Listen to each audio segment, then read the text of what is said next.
Ahojte. Posledná téma, ktorú v rámci kurzu kritického myslenia spomenieme, sa bude týkať umenia. Málo čo je na tento účel vhodnejšie, pretože málo čo vyvoláva v ľuďoch také rôznorodé reakcie. Umenie prešlo už dlhú cestu. Od nástenných malieb v Lescaut až po, no napríklad Roberta Rymana a jeho obraz Connect.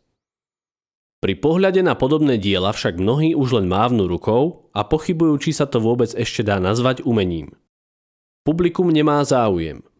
A ako by nestačilo, že takéto obrazy vo svete umenia vôbec tolerujeme, niektorí teoretici nás ešte budú presviečať, že ak by niečo z týchto dvoch príkladov nemalo byť umením, budú to skôr tie maľby v Lescaut. Ako je to vôbec možné? Tak poďme pekne od začiatku.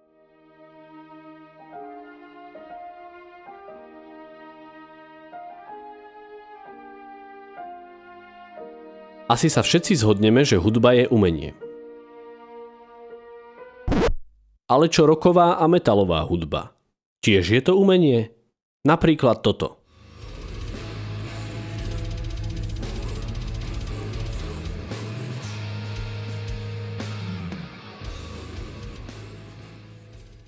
Ak ste súhlasili, tak čo toto?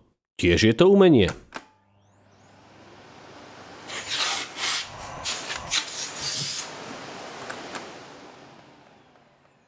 Že nie?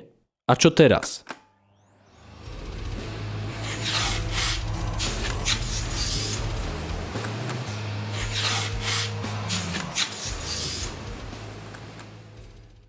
V čom je rozdiel?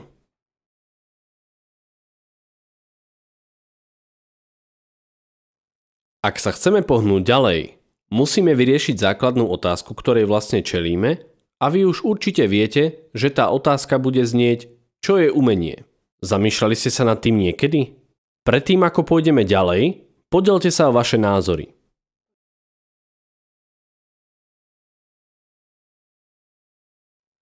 Predpokladám, že málo kto z vás je teoretikom umenia, a tak vám v rámci bodu 2 kritického myslenia, teda zvažovanie návrhu za návrhom, jednotlivé teórie predstavím ja.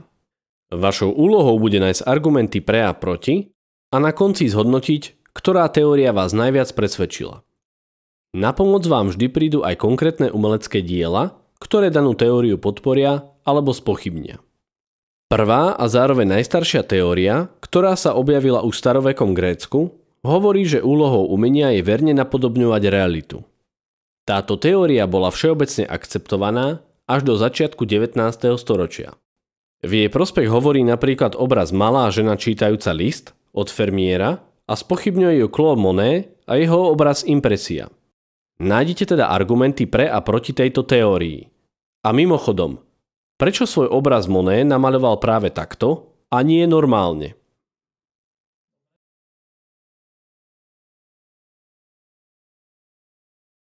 Podľa druhej teórie je umením to, čo je krásne. A opäť dva obrazy. John William Waterhouse, Hylas a nymfy a Zdislav Bekšinský, AE73. Verím, že sa nájde niekto, kto bude považovať za krásny aj Bekšinského obraz.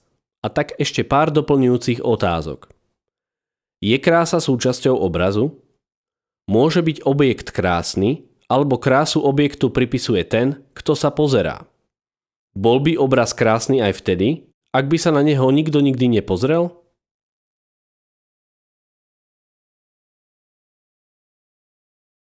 A teraz teória, ktorá je všeobecne veľmi rozšírená, hlavne na školách. Je to teória expresie. Umenie v nás má vzbudzovať emócie, ktoré do diela vložil autor.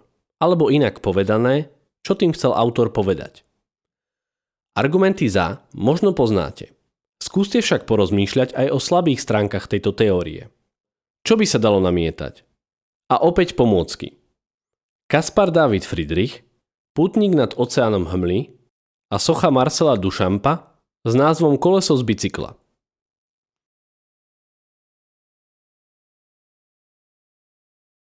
Pri tejto téme sa často zabúda na to, že autor síce môže mať snahu vložiť do svojho obrazu istý druh emócie, no nemusí sa mu to vždy podariť.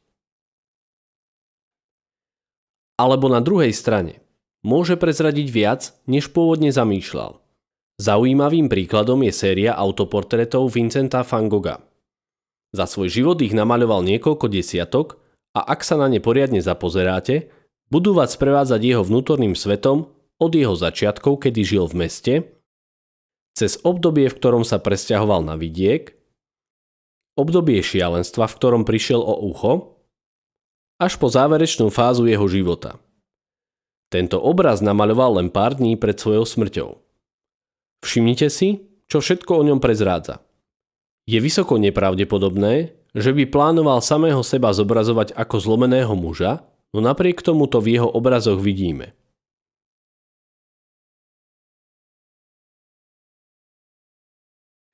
Posledná teória je asi najkontroverznejšia, no v prostredí umeleckých kruhov čoraz viac obľúbená a preferovaná.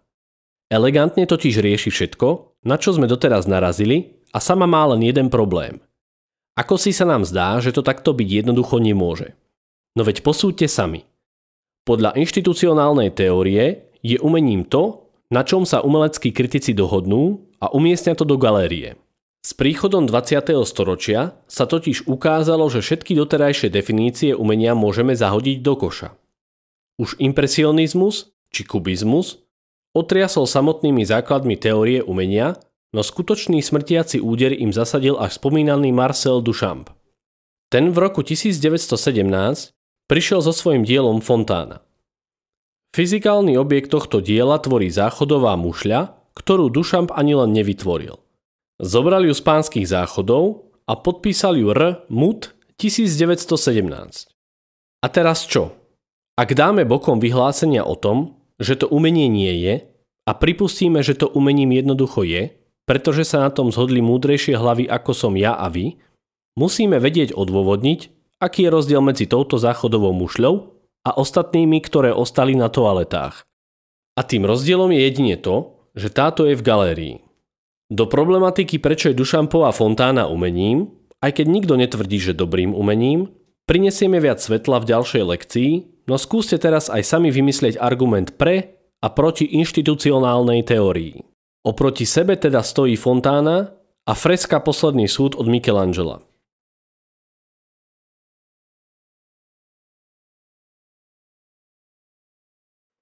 Predtým, ako sa vrátime k otázke, ktorá teória vás najviac presvedčila, vám ešte položím jednu podobnú otázku.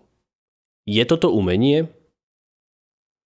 Zmenilo by sa niečo vo vašom názore, ak by ste tento predmet videli v tomto kontexte? Alebo v tomto?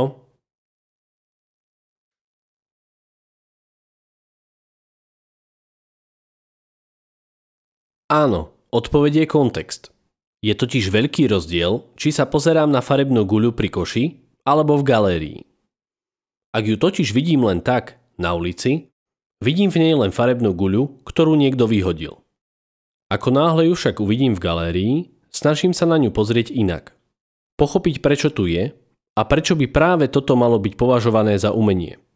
Či už na to prídem alebo nie, minimálne sa jej pokúsim pripísať iný, ako len jej základný význam. Občas môže byť cieľom umeleckého diela aj zlosť, ktorú vo vás vyvolá vedomie, že niečo takéto môže byť považované za umelecké dielo. A rovnako aj zvuk vysavača. Sám o sebe samozrejme umením nie je, no ako náhle je v kontexte umeleckého diela, v pesničke, hľadáme v ňom iný význam. Tak a teraz sa vyjadrite vy. Ktorá teória vás najviac presvedčila? Teória napodobňovania? Teória krásy? Teória expresie alebo inštitucionálna teória.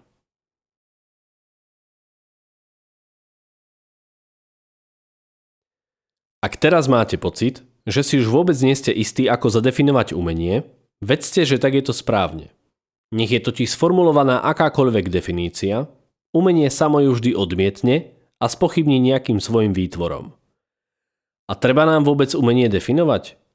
Až keď sa vzdáme snahy o jeho definíciu, otvoria sa nám nové obzory toho, čo sa s umením dá robiť. No a o tom už na budúce.